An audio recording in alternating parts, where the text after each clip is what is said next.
तो बच्चों अब नेक्स्ट करेंगे हम एप्लीकेशन ऑफ बर्नौलीज थ्योरम में एटमाइजर या स्प्रेयर। तो ये भी बच्चों बर्नौलीज प्रिंसिपल पे ही बेस्ड होता है। देखो आप क्या करते हो, ऐसे के परफ्यूम होते हैं ना, लग्जरीज परफ्यूम जो होते हैं, महंगे वाले परफ्यूम जो होते हैं वो इस तरह के होते हैं, है ना, ऐसे फुस फुस करके वो गिरता होता है। एक तो सस्ते वाले हैं ऐसे ऐसे वाले, ये अच्छे वाले परफ्यूम जो होते हैं, ठीक है, महंगे वाले। इसमें होता क्या बेसिकली, आप जब यहां से इसको फुस करते हो, ऐसे ऐसे दबाते हो, तो यहां पे एयर की वेलोसिटी क्या हो जाती है, इंक्रीज हो जाती है। ऐसे होता है ना, जब आप इसको यहां से प्रेस करते हो तो यहां पे एयर की वेलोसिटी ऐसे बढ़ जाती है। तो इस पाइप के अंदर एयर की वेलोसिटी बढ़ गई, मान लो यहां वेलोसिटी है v2, तो v2 इंक्रीज हो गई। यहां पे वेलोसिटी है v1, v1 कितनी है, ऑलमोस्ट जीरो, क्योंकि ये तो रेस्ट पे पड़ा होता है, नीचे जो फ्लूइड पड़ा है वो रेस्ट पे है। अब आपको पता है बर्नौलीज थ्योरम क्या थी, P plus half rho v square plus rho g h equal to constant.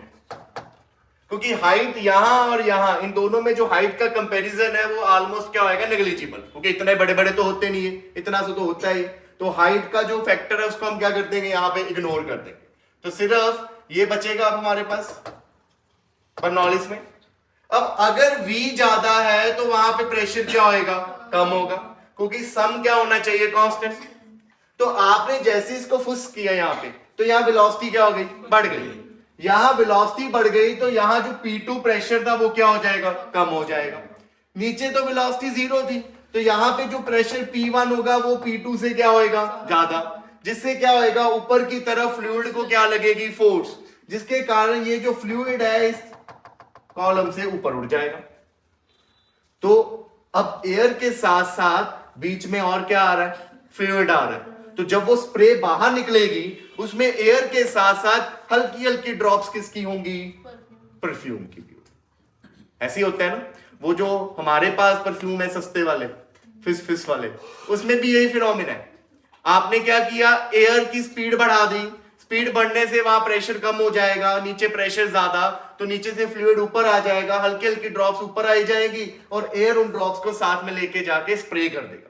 तो एकदम से पूरा परफ्यूम नहीं बाहर आता, जस्ट लिटिल लिटिल ड्रॉप्स जो है वो स्प्रे की फॉर्म में बाहर आते। तो यही है फिनोमिना यहां पे एटमॉइजर में। तो it is based on Bernoulli's principle. Clear. So the atomiser की वर्किंग देखो, the working of atomiser which is used to spray liquid is based on Bernoulli's principle. तो यहां पे एसेंशियल पार्ट्स बताए गए। यहां पे कहते हैं कि when the rubber balloon is pressed, इसको प्रेस किया, the air rashes out of the horizontal tube B, decreasing the pressure to P2 which is less than the atmospheric pressure P1 in the container। Container में atmospheric pressure है P1 कहते हैं, यहां पे pressure क्या हो जाएगा, कम हो जाएगा, क्योंकि यहां पे एयर की वेलोसिटी क्या हो गई, ज्यादा हो गई, जैसे आपने इस रबर बैलून को प्रेस किया। ठीक है, उससे होगा क्या, as a result liquid rise up in the vertical tube A, इस ट्यूब में लिक्विड राइज करना शुरू हो जाएगा। When it collides with the high speed air in the tube B, it break up into little fine spray. तो जैसे ही ये liquid वाली यहां से जो ड्रॉप्स हैं ये यहां पे आएगी, एयर के साथ कोलाइड होगी, तो स्प्रे की फॉर्म में वो बाहर चला जाएगा। क्लियर, ये चीज समझ लग गया। Now look at this example. Consider a horizontal oriented syringe containing water located at a height of 1.25 meter above the ground. The diameter of plunger is 8 millimeter and the diameter of nozzle is 2 millimeter. तो ये syringe है बच्चों। Plunger वो होता है जब injection को जहां से आप प्रेस करते हो तो अंदर जो नोजल होती है जो आगे की तरफ लिक्विड को क्या करती है, प्रेस करती है, that is called plunger. So this is plunger जिसका डायमीटर गिवन है आपको 8 मिलीमीटर। क्लियर ये चीज। यहां पे हमारे पास D आ गया, कैपिटल D लिखा है उसने, 8 मिलीमीटर। उसके बाद फ्लूइड नोजल से निकल के जा रही है और उस नोजल का डायमीटर कितना है, 2 मिलीमीटर। उसके बाद बोला गया कि जो प्लंजर है वो पुश किया गया कांस्टेंट स्पीड 0.25 मीटर पर सेकंड। मतलब यहां पे जो वेलोसिटी है v1 वो हमें गिवन है 0.25 मीटर पर सेकंड। हमें बोला गया हॉरिजॉन्टल रेंज बताइए फ्लूइड की या वाटर स्ट्रीम की, हॉरिजॉन्टल रेंज यही होगी, तो ये आपने निकालनी है।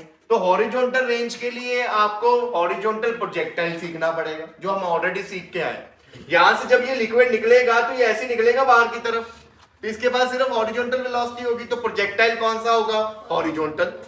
तो हॉरिजॉन्टल प्रोजेक्टाइल में आपको इक्वेशन ऑफ ट्रेजेक्टरी तो याद ही होगी। क्या थी इक्वेशन ऑफ ट्रेजेक्टरी? y, ये था ना। y कितना है यहाँ पे? 1.25 है ना, यही है 1.25 मीटर। y की वैल्यू पता है आपको 1.25, हाफ g की वैल्यू आप 10 लोगे। क्या u पता है आपको यहाँ पे स्पीड? नहीं पता। एक्स स्क्वायर ही तो क्या होएगा हमारा रेंज। जब y जो है आपका 1.25 है तो x उस केस में किसके इक्वल आ जाएगा? रेंज के। डायरेक्ट मैं रेंज का फॉर्मूला नहीं लगा, मैं सिर्फ ये इक्वेशन को यूज करके यहां से क्या निकाल दूंगा? x निकाल दूंगा विच इज रेंज। तो यहाँ पे x की जगह r स्क्वायर आ गया और u स्क्वायर की जगह अभी ऐसी रहने दिया u स्क्वायर। तो first step is to evaluate the value of u। u कहां से निकलेगा? देखो u के लिए आपको अब यूज करनी पड़ेगी इक्वेशन ऑफ कंटिन्यूटी। यहां पे आपको एरिया निकल जाएगा डायमीटर से, वेलोसिटी गिवन है, यहां का भी डायमीटर गिवन है, तो यहां का एरिया हो गया A2 और u को मैंने लिख दिया V2। तो equation of continuity is A1 V1 equal to A2 V2। तो यहां से V2 आ गया बच्चों A1 bye A2 into V1। A1 को लिख दोगे आप पाई R1 स्क्वायर और A2 को लिख दोगे पाई R2 स्क्वायर, साथ में क्या आ गया? V1। ये कैंसिल हो गया।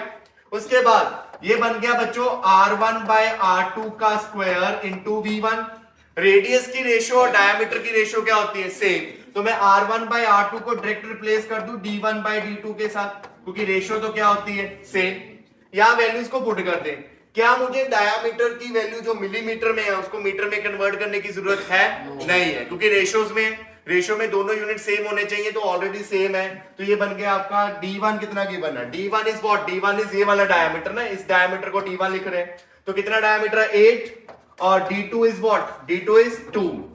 यहां पे आ गया स्क्वायर। V1 कितना गिवन है? V1 is 0.25। तो सॉल्व किया, यहां पे 4 आ गया, 4 4 था 16, 16 इंटू 0.25, फटाफट बताइए। 4 मीटर पर सेकेंड। क्लियर ये चीज? तो आपको पता लग गया ना कि यहाँ पे कितनी वेलोसिटी के साथ आ रहे हैं? 4 मीटर पर सेकेंड।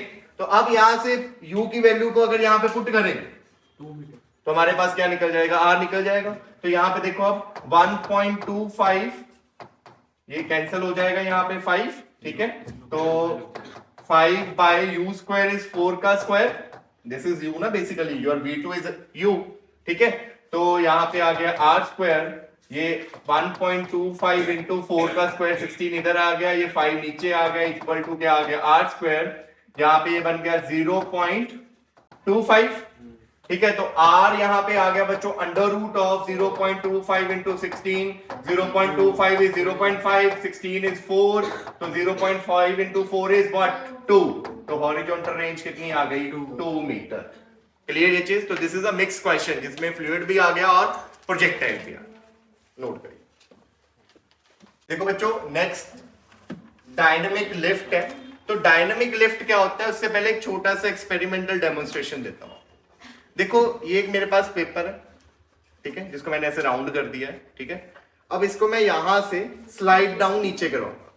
जब ये नीचे स्लाइड करेगा यहां से ऐसे, उसके बाद इसका जो ट्रैजेक्टरी होगी, जब ये यहां से ऐसे स्लाइड करेगा तो ये ऐसे जाते जाते यहां से ऐसे सीधा चला जाएगा, मतलब कुछ इस तरह गिरेगा नीचे की तरफ। अगर यहां से मैं छोड़ दूं तो इनर्शिया के अकॉर्डिंग इसका मोशन ऐसे ही होना चाहिए, इस तरह। बट आप देखोगे, ऑब्जर्व करोगे कि ऐसा नहीं होगा। देख लो, ये पीछे आ गया, आया ना पीछे, दोबारा करें। ध्यान से देखना, बहुत मुश्किल से होता है एक्सपेरिमेंट। पीछे जा रहा है ना। अब ऐसा क्यों हुआ? पीछे अगर गया इसका मतलब इसको पीछे की तरफ क्या लगी है? फोर्स। अब ऐसा क्या हो गया कि इस पे पीछे की तरफ फोर्स लगे? यही अगर मैं इस स्टाइलस को फेंकूं अगर ऐसे, तो ये आगे ही जाएगा। ये फेंकेंगे नहीं, ये थोड़ा कॉस्टली है, ठीक है, ये आगे ही जाएगा, ठीक है, ये पीछे नहीं आएगा। अब ऐसा क्या डिफरेंस था दोनों में? आपने देखा होगा जब ये मूव करके आगे जा रहा था, मतलब स्लाइड कर रहा था, उस टाइम पे ये स्पिन भी कर रहा था ना, स्पिन। ये स्पिनिंग ही थी बच्चों जिसके कारण इस पे फोर्स लगी, और इसे बोलते हैं बच्चों डायनामिक लिफ्ट। देखो क्या होता है dynamic lift. Dynamic lift is the force that act on a body, body पे लगेगी, such as aeroplane wing, spinning ball etcetera, by virtue of its motion through a fluid. कि मतलब जब एक फ्लूइड में से, यहां पे फ्लूइड कौन था हमारे एक्सपेरिमेंट में? एयर। जब उसमें से कोई एरोप्लेन की विंग जाए, वो भी पढ़ेंगे हम आगे, स्पिनिंग बॉल, जो बॉल घूम रही हो, जिसकी डेमोन्स्ट्रेशन मैंने उस पेपर से दी, तो उस पर एक फोर्स लगती है, उसी क्या बोलते हैं हम? Dynamic lift. अब उसको थोड़ा सा डिटेल में बढ़ते हैं। यहां पे देखो, ये मेरे पास एक बॉल है बच्चों, जो एयर में आगे जा रही है पर बिना स्पिन के। तो ये आगे जा रही है, आगे से एयर फ्लो कर रही है, एयर स्ट्रीमलाइन है, यहां पे एयर क्या है? स्ट्रीमलाइन है, टर्बुलेंस तो नहीं है ना, सभी तरफ एयर क्या है? एक ही स्पीड से फ्लो कर रही है। तो जब उसमें बॉल आगे की तरफ जाएगी, तो एयर जब यहां से देखो ऐसे जा रही है, तो यहां से एयर अपना रास्ता क्या कर देगी? चेंज करके ऐसे चले जाएगी। नीचे से भी ऐसे ही होगा, इस तरफ, दोनों तरफ, ऊपर भी और नीचे भी एयर की वेलोसिटी क्या होगी? सेम। अगर वेलोसिटी सेम है तो प्रेशर भी क्या होएगा? सेम, क्योंकि बर्नौलीज के according P plus half rho V square equal to क्या होता है? कांस्टेंट। एच वाली टर्म नहीं ले रहा मैं, क्योंकि हाइट तो ऊपर नीचे में कोई ज्यादा डिफरेंस नहीं है, तो उस टाइम पे बर्नौलीज इसमें कन्वर्ट हो जाती है। अब ऊपर भी वेलोसिटी सेम है, नीचे भी हवा की वेलोसिटी सेम है, तो ऊपर भी प्रेशर सेम होगा, नीचे भी प्रेशर सेम होगा। क्या इस बॉल पे कोई फोर्स लगेगी? नहीं लगेगी। तो ये बिल्कुल सीधा ऐसे जाता जाएगा आगे की तरफ। वही बच्चों, अगर मैं उस बॉल को ऐसे घुमा के फेंकूं, स्पिन करके, तो कुछ इस तरह होगा। देखो अब ये स्पिन कर रही है, अगर ये स्पिन कर रही है बच्चों, तो ध्यान से समझना, एयर इधर से आई, इस तरफ देखो एयर तो ऐसे आ रही है ना, ब्लैक एरोज रिप्रेजेंट कर रहे हैं एयर की डायरेक्शन। नीचे बॉल की वेलोसिटी की डायरेक्शन या बॉल की स्पिन की डायरेक्शन और एयर की वेलोसिटी की डायरेक्शन दोनों क्या है? ऑपोजिट। तो यहां पे वेलोसिटी, नेट वेलोसिटी इंक्रीज होगी या डिक्रीज? डिक्रीज, क्योंकि स्पिन की डायरेक्शन और एयर की वेलोसिटी या एयर की फ्लो की डायरेक्शन क्या है? ऑपोजिट। तो यहां पे मान लो V1 वेलोसिटी वो कम हो जाएगी, डिक्रीज हो जाएगी। वहीं अगर ऊपर बात करें बच्चों, ऊपर स्पिन की डायरेक्शन और एयर की फ्लो की डायरेक्शन क्या है? सेम। तो ऊपर की वेलोसिटी क्या हो जाएगी? ज्यादा हो जाएगी। ऊपर वेलोसिटी ज्यादा, नीचे वेलोसिटी कम, तो नीचे प्रेशर क्या हो जाएगा? ज्यादा, ऊपर प्रेशर क्या हो जाएगा? कम। इनवर्सली है, प्रेशर बढ़ना है जहां वेलोसिटी कम होगी। तो प्रेशर डिफरेंस के कारण यहां प्रेशर क्या है? ज्यादा, यहां प्रेशर क्या है? कम। तो नेट फोर्स किधर लगेगी? अपवर्ड, ज्यादा प्रेशर से कम प्रेशर की तरफ। तो इसे क्या लगी? एक फोर्स ऊपर की तरफ, जिसके कारण ये सीधा ना जाते हुए कहां चले गई? ऊपर की तरफ चले गई। समझ गए ये चीज? ये कहां चलेगी? ऊपर की तरफ चलेगी। तो अगर मैं किसी बॉल को ऐसे स्पिन करके, इस तरह स्पिन करके ऐसे फेंकूं, तो वो आगे जाते जाते कहां चले जाएगी? ऊपर चले जाएगी। सेम थिंग बच्चों इसके साथ हुई थी जो हमने एक्सपेरिमेंटल किया था। जब ये फ्लो करके आ रहा था इस तरह, तो ये कुछ ऐसे फ्लो कर रहा था, इस तरह ऐसे कर रहा था ना। ऊपर वाली वेलोसिटी जो है वो एयर के डायरेक्शन के क्या है? ऐसे जा रहा था ना, ऐसे, इस तरह। तो यहां पे वेलोसिटी क्या है? नीचे नीचे सेम डायरेक्शन, नीचे सेम डायरेक्शन में है, तो नीचे प्रेशर क्या हो जाएगा? कम हो जाएगा। ऊपर स्पिन ऐसे हो रही है, हवा ऐसे आ रही है, तो ऊपर क्या होगी? डायरेक्शन ऑपोजिट, तो वेलोसिटी क्या हो जाएगी? कम। तो क्या हो जाएगा? तो प्रेशर डिफरेंस के कारण इस पे क्या लगी? फोर्स, जिसके कारण ये क्या हो गया? नीचे। समझ लगी ये चीज? तो ये स्पिनिंग के कारण, ठीक है, स्पिनिंग के कारण जब किसी भी बॉडी पे फोर्स लगेगी, when it is moving in a fluid, उस फोर्स को क्या बोलेंगे हम? Dynamic lift. और स्पिन बॉल के केस में, स्पिनिंग बॉल के केस में इस इफेक्ट को नाम दे दिया मैग्नस इफेक्ट, क्योंकि मैग्नस था जिसने सबसे पहले ये डिस्कवर किया। समझे ये बात? तो जब भी एक स्पिनिंग बॉल हवा में से या किसी भी फ्लूइड में से मूव करेगी, तो उस पर एक फोर्स जरूर लगेगी। समझ गए ये बात? चलो अब देखिए मैग्नस इफेक्ट इन फुटबॉल। आपने देखा होगा जब फ्री किक मिलती है या पेनल्टी मिलती है, तो उस टाइम पे जब वो गोल करने के लिए जाता है, तो कुछ इस तरह फुटबॉल की ट्रैजेक्टरी चेंज होती है ना, एकदम से ऐसे जाते जाते वो कर्व हो जाता है। जो फुटबॉल देखता हो ऐसे कर्व हो जाती है ना एकदम से। अगर मैं किक मारूंगा इस तरफ, मेरी फुटबॉल ऐसे ही चले जाएगी, मेरी नहीं घूमेगी, आप लोगों की भी नहीं घूमेगी। हम क्योंकि नॉर्मली किक करते हैं, वो किक नहीं करते, वो किक के साथ साथ बॉल को स्पिन भी करते हैं। वो इसको इस तरह किक करते हैं कि साथ में बॉल क्या हो जाती है, स्पिन हो जाती है। स्पिन होने के कारण उस पर क्या लग जाती है, फोर्स, जिसके कारण फोर्स लगते लगती वो वापस कहां पहुंच जाती, बॉल पे। तो वो प्रैक्टिस करके इतना उन्होंने सीख लिया होता है कि कितनी ज्यादा स्पिन करनी है। अगर आप इतना बाहर की तरफ बॉल को किक करोगे तो स्पिनिंग भी उतनी ज्यादा करनी पड़ेगी कि इतनी ज्यादा फोर्स लगे और वहां कहां जाए, अंदर आ जाए। क्लियर? तो physics is everywhere, in sports physics है। अब मेडिकल भी आएगी आगे, उसमें भी फिजिक्स सिखाऊंगा, ठीक है। Next property of Bernoulli's theorem is aerofoil, जिससे एरोप्लेन फ्लाई करता है। अब देखो एरोप्लेन के जो विंग्स होते हैं बच्चों, ये जो विंग होता है, सारी गेम इसी की है, ठीक है। इस विंग का क्रॉस सेक्शन कुछ इस तरह का होता है, मतलब अगर आप इस विंग को ऐसे बीच में से काट दो तो आपको कुछ इस तरह का विंग का क्रॉस सेक्शन दिखेगा। सेक्शन ऐसा होगा, मतलब ये विंग आगे से क्या होता है, थोड़ा मोटा होता है और पीछे से क्या होता है, पतला, ऐसे उठा हुआ होता है। क्लियर? अब इसी से ही एरोप्लेन जो है वो उड़ता है। क्लियर? अब देखो एरोफॉइल है क्या, पहले aerofoil is the name given to the solid object shaped to provide an upward vertical force as it moves horizontally through air। एक ऐसा ऑब्जेक्ट, सॉलिड ऑब्जेक्ट, जिसको इस तरह बनाया गया है कि जब ये एयर में हॉरिजॉन्टली मूव करेगा तो इस पे क्या लगेगी, अपवर्ड फोर्स लगेगी। समझ लगी ये चीज? तो इट इज कॉल्ड एरोफॉइल। अब इसका फंक्शन क्या है, तो देखो, अब जब आप देखोगे जब एरोप्लेन टेक ऑफ करता है तो टेक ऑफ करने में सबसे पहले क्या करता है, एरोप्लेन चलाते हैं।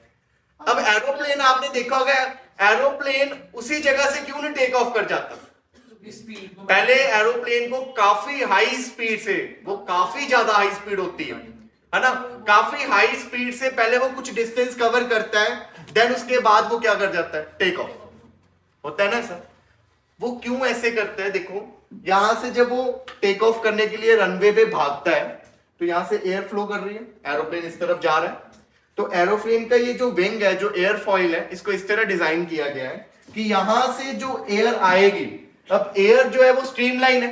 आपको पता है जब भी टर्बुलेंट एयर हो तो उस टाइम पे टेक ऑफ होता ही नहीं चलती है ना, तब फ्लाइट्स डिले हो जाती हैं जब टर्बुलेंस हो, तो स्ट्रीमलाइन फ्लो होना चाहिए। अब स्ट्रीमलाइन फ्लो में क्या होता है, देखो ये जो एयर यहां से आ रही है इसको ऊपर ज्यादा डिस्टेंस कवर करना पड़ेगा, क्योंकि ऊपर वाला एरिया ज्यादा कर्व्ड है एज कंपेयर टू नीचे वाला, तो नीचे जो है उनको कम डिस्टेंस कवर करना है, ऊपर डिस्टेंस क्या करना है, ज्यादा।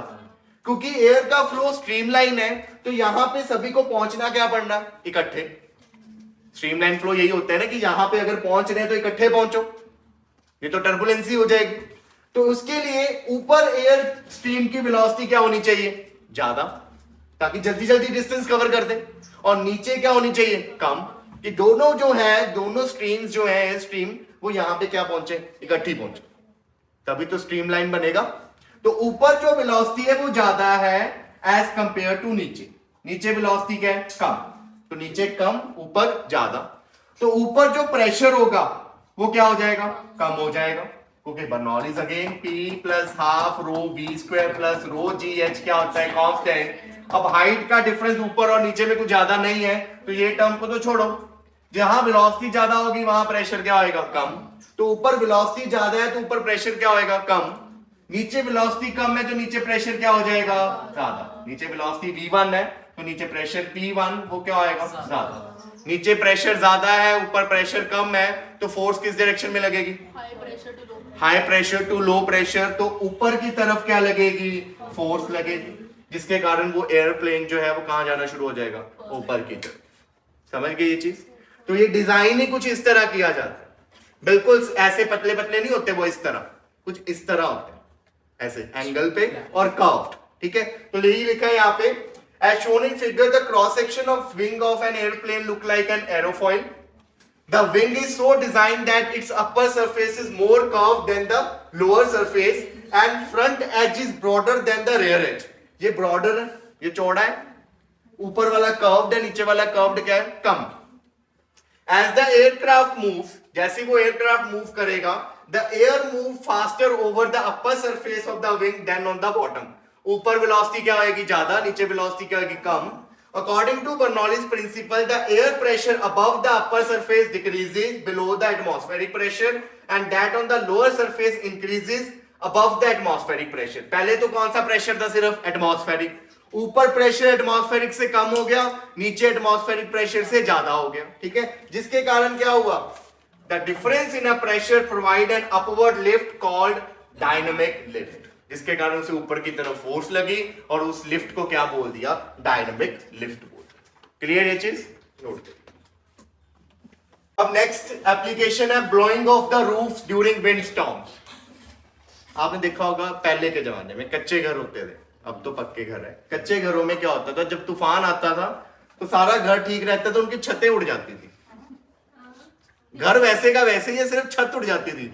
वो छत नहीं मिलती कहां पे गई. अब ऐसा क्यों होता है? तो रीजन क्या है? देखो, अंदर जो प्रेशर है घर के वो एटमॉस्फेरिक प्रेशर होगा. जब विंड स्टॉर्म आया तो बाहर जो एयर की वेलोसिटी है वो क्या हो जाएगी? बढ़ जाएगी. तो बाहर मान लो v2 वेलोसिटी है, वो इंक्रीज है, बढ़ गई, हाई वैल्यू है क्योंकि स्टॉर्म है. अंदर तो वेलोसिटी क्या है? Almost zero. तो बाहर का प्रेशर जो P2 होगा वो अंदर के प्रेशर से ज्यादा होगा या कम होगा? कम होगा, क्योंकि बर्नौलीज के अकॉर्डिंग जहां वेलोसिटी ज्यादा वहां प्रेशर कम. तो यहां वेलोसिटी ज्यादा है एयर की, तो यहां जो प्रेशर होगा वो कम हो जाएगा, अंदर का प्रेशर क्या हो जाएगा? ज्यादा.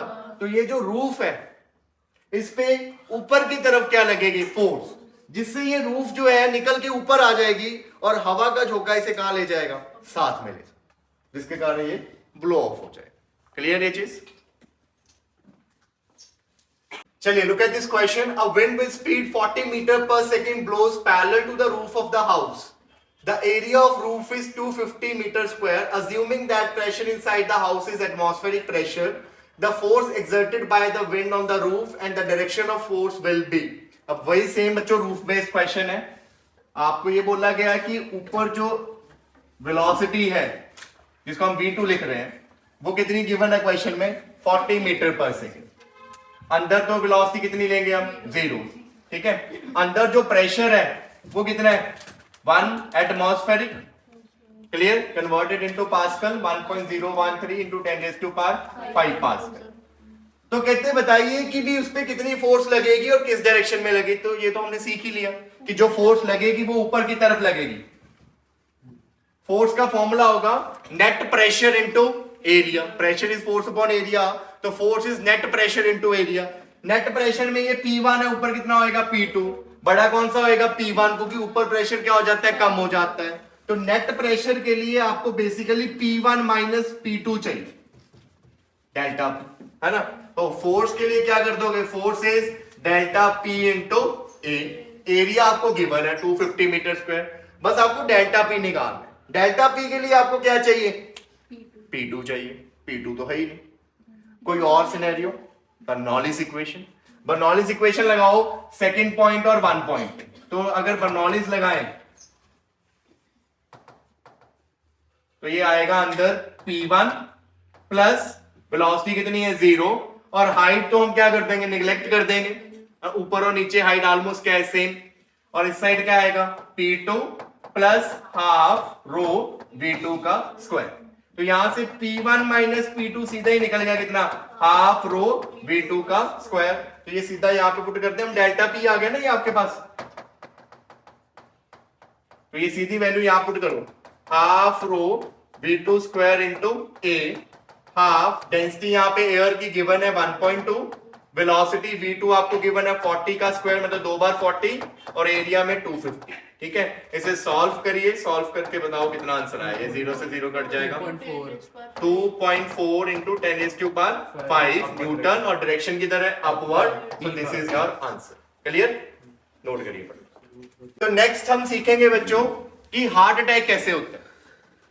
तो this is related to medical term but phenomena अंदर फिजिक्स का ही. तो this is how physics is everywhere. Bio में भी फिजिक्स. अब होता क्या है देखो, पहले थोड़ा समझते हैं कि भी होता क्या है. यहाँ पे आपको पता है आर्टरीज में से ब्लड निकल के जा रहा है, ऑक्सीजनेटेड ब्लड. ठीक है, जो पूरी बॉडी पार्ट्स को जाता है. अब कुछ बैड ईटिंग हैबिट्स के कारण खाते जाते हैं फास्ट फूड. आजकल के तो बहुत खाते हैं फास्ट फूड, चबते ही रहते हैं. ठीक है, तो उनके कारण क्या होता है कि आर्टरीज में, ये एक हेल्दी पर्सन की आर्टरी बिल्कुल नॉर्मल फ्लो, हम कहाँ हेल्दी, ये है बच्चों जो खाते ही जाते हैं हेल्दी फूड तो दूर, बस फास्ट फूड, कभी बर्गर खा लो, कभी पिज्जा खा लो, उनके कारण यहां पे साइड पे प्लेग्स आ जाती, फैट्स, कोलेस्ट्रॉल। तो ये प्लेग जो है ये आर्टरीज में साइड में क्या है, डिपॉजिट होनी शुरू हो जाती है, जिसके कारण जो जगह है ब्लड की फ्लो की वो क्या होनी शुरू हो गई, कम, एरिया ऑफ क्रॉस सेक्शन क्या हो गया, कम हो गया। तो अब यहां पे ब्लड जो है वो क्या होना शुरू हो जाएगा, इकट्ठा होना शुरू हो जाएगा, ऐसे होएगा। तो यहां पे ब्लड इकट्ठा होना शुरू हो गया। अब हार्ट क्या करेगा, हार्ट ने तो ब्लड को फ्लो करवाना है, तो हार्ट क्या करेगा, एक्स्ट्रा वर्क करेगा, एक्स्ट्रा पंपिंग करेगा, जिससे क्या होएगा, यहां पे ब्लड की जो वेलोसिटी है इस पॉइंट पे वो क्या हो जाए, बढ़ जाए, उसको पुश करेगा। और जैसे ही यहां पे बच्चों वेलोसिटी बढ़ जाएगी तो आपको पता है बर्नौलीज थ्योरम कहती है P plus half rho v square plus rho g h equal to constant. H वाली टर्म तो निगलेक्ट कर दो क्योंकि हाइट का तो कोई लेना देना ही नहीं है। तो जब वेलोसिटी ज्यादा हो जाएगी तो प्रेशर क्या हो जाएगा, कम। तो जैसे ही आपके हार्ट ने ब्लड को बहुत ज्यादा प्रेशर से भेजा, उसकी वेलोसिटी यहां पे बढ़ गई, वेलोसिटी यहां बढ़ गई तो प्रेशर यहां क्या हो जाएगा, कम हो जाएगा। तो यहां पे प्रेशर जो है वो बाहर के प्रेशर से क्या हो गया, कम हो गया, जिसके कारण इस पे क्या लगेगी, फोर्स, जिसके कारण ये आर्टरी बच्चों कंप्लीटली क्या हो जाएगी, सप्रेस्ड हो जाएगी, बंद हो जाएगी, कुछ टाइम के लिए बंद हो गई। ब्लड का फ्लो वहां पे क्या हो गया, स्टॉप हो गया। जैसे स्टॉप हुआ, ब्लड की वेलोसिटी कम हो गई, खत्म ही हो गई, वेलोसिटी वहां पे जीरो हो गई, तो दोबारा से प्रेशर थोड़ा बढ़ जाएगा और थोड़ा सा ओपनिंग हो जाएगी, थोड़ी सी। अब हार्ट को देखो ब्लड रुक गया है, हार्ट को क्या करना पड़ेगा, एक्स्ट्रा पंपिंग करनी पड़ेगी और जोर लगाना पड़ेगा। तो वो और जोर लगाएगा जिससे वो और ज्यादा वेलोसिटी से भेजेगा। तो जब ज्यादा वेलोसिटी से भेजेगा दोबारा से यहाँ पे प्रेशर क्या हो जाएगा, कम हो जाएगा, बाहर का प्रेशर ज्यादा होगा, अंदर का प्रेशर कम हो जाएगा, दोबारा से आर्टरी क्या हो जाएगी, बंद हो जाएगी। तो आपका ये हार्ट जो है बार बार ऐसे नहीं कर पाएगा, एक टाइम पे आगे हार्ट क्या हो जाएगा, फेल हो जाएगा, क्योंकि उसको एक्स्ट्रा पंपिंग जो है, एक्स्ट्रा जोर लगाना पड़ रहा है। तो रीजन यहां पे यही है कि बाहर का मत खाओ, एक्सरसाइज करो, ये प्लेग नहीं जमानी। नहीं तो अगर ये प्लेग जम गई, अगर आपकी यहां पे ब्लॉकेज ज्यादा हो गई तो सही टाइम पे हॉस्पिटल अगर पहुंच गए तो बच जाओगे, नहीं तो गेम ओवर। तो होता क्या, आपने देखा होगा, फिर दो ऑप्शंस होते हैं, या तो स्टंट डलता है, स्टंट क्या करता है, यहाँ पे छोटा सा स्प्रिंग होता है बच्चों, यहाँ पे स्टंट डलता है, फिर वो स्प्रिंग ओपन कर देते हैं उसको, जिससे क्या होगी, जो जगह जो ब्लॉक हो गई थी, जो क्रॉस सेक्शन एरिया कम हो गया था, उसको वो दोबारा से क्या कर देगा, ओपन कर देगा, ठीक है। या दूसरा रीजन होता है कि जब 99% ब्लॉकेज हो गई, फिर आपको बाईपास सर्जरी करवानी पड़ती है, जिसमें वो क्या करते हैं, एक यहां से बाईपास बनाते हैं इस तरह कि ये रास्ता तो बंद हो गया है, हम नया रास्ता बनाएंगे, फिर वो यहां से ब्लड ऐसे जाता है, ठीक है। समझ लगी ये चीज, जो कार्डियक सर्जन बनना चाहते हैं वो यही चीजें करेंगे, इसको बोलते हैं ग्राफ्टिंग, कि ग्राफ्टिंग कर रहे हैं। समझ लगी ये चीज, तो यही चीजें यहां पे लिखी है। एक person suffering with advance heart condition, the artery get constricted due to the accumulation of plaques on the inner wall. तो ईटिंग हैबिट्स के कारण, या जिस पर्सन को हार्ट कंडीशन जो है बहुत ही एडवांस हार्ट कंडीशन है, ठीक है, उनमें होता क्या, बेसिकली उनकी आर्टरीज में क्या आ जाती है, प्लेग्स एक्युमुलेट हो जाती है, जिनके कारण आर्टरीज जो है कंस्ट्रिक्ट हो गई। कंस्ट्रिक्टेड का मतलब क्या हो गया, ऐसे हो गया, टाइट हो गई, ठीक है। उसके बाद in order to drive the blood through this constriction, अब इसमें से ब्लड को निकलने के लिए क्या करना पड़ेगा, a greater demand is placed on the activity of heart. Heart को काम क्या करना पड़ेगा, ज्यादा, क्योंकि फ्लो क्या हो गया, पहले स्मूथ फ्लो था, आराम से हार्ट चल रहा था, अब फ्लो जो है क्या हो गया, वहां पे डिस्टर्ब हो गया, तो हार्ट को बहुत ज्यादा काम करना पड़ेगा, ठीक है। तो the speed of the blood flow increases in this region, heart ने बहुत ज्यादा स्पीड से ब्लड भेजा निकालने के लिए, तो वहां स्पीड बढ़ गई, और बर्नौलीज के अकॉर्डिंग अगर स्पीड बढ़ी है तो वहां पे प्रेशर क्या हो जाएगा, कम हो जाएगा। अगर प्रेशर कम हो गया तो आर्टरी में collapse due to the external pressure, बाहर का प्रेशर ज्यादा हो जाएगा और अंदर का प्रेशर क्या हो गया, कम हो गया, क्योंकि यहाँ वेलोसिटी क्या हो गई, बढ़ गई। नॉर्मल आर्टरी में अंदर का प्रेशर और बाहर का एटमॉस्फेरिक प्रेशर क्या होता है, सेम, इसलिए हमें प्रेशर फील नहीं होता। बाहर एटमॉस्फेयर प्रेशर लग रहा है हमें, ब्लड के अंदर हमारा ब्लड प्रेशर, पर जैसे ही यहाँ पे ये कंस्ट्रेंट, ये जो एरिया कम हो गया, तो यहाँ ज्यादा वेलोसिटी से ब्लड भेजने के कारण यहाँ प्रेशर कम हो जाएगा, जिसके कारण बाहर से प्रेशर लगेगा, और जिस पर्सन को हार्ट अटैक आ रहा होता है उसको यहाँ पे बहुत ज्यादा पेन होती है। वो इसीलिए क्योंकि यहाँ पे उसको क्या फील हो रहा है, प्रेशर फील हो रहा है। समझ लगी ये चीज? तो उससे होगा क्या कि आपकी वो आर्टरी बिल्कुल ही क्या हो जाएगी, कोलैप्स हो जाएगी। The heart exert further pressure to open this artery and force the blood through. The blood rushes through the opening and the internal pressure once again drop, leading to the repeat collapse. दोबारा से क्या हो जाएगा, collapse. collapse हुआ, blood stop हो गया, blood stop हुआ, velocity खत्म हो गई, velocity जीरो हो गई, तो pressure वहां पे धीरे धीरे क्या होना शुरू हो गया, बढ़ना शुरू होगा। प्रेशर बढ़ेगा तो नेट फोर्स कम हो जाएगी, होल दोबारा से ओपन होगा, फिर दोबारा से इतना ज्यादा नहीं ओपन हुआ, दोबारा से वही फिनोमिना कि हार्ट दोबारा से भेजेगा, स्पीड बढ़ जाएगी, दोबारा से प्रेशर कम हो गया, आर्टरी दोबारा से क्या हो गई, बंद हो गई। तो बार बार ये कोलैप्सिंग चलती रहती है, और इसी को क्या बोलते हो, वेस्कुलर फ्लटर। रिदम चेंज हो जाता है उनका। ईसीजी करवाते हैं ना, तो उसमें कुछ इसी का फिनोमिना रिलेटेड होता है, मुझे इतना नहीं पता उसका, बायो वालों को ज्यादा पता होता है, ठीक है। तो इसी का रिजल्ट है कि हार्ट अटैक होता है, क्योंकि बार बार ये चीजें क्या होती हैं, होनी शुरू हो जाती है। क्लियर?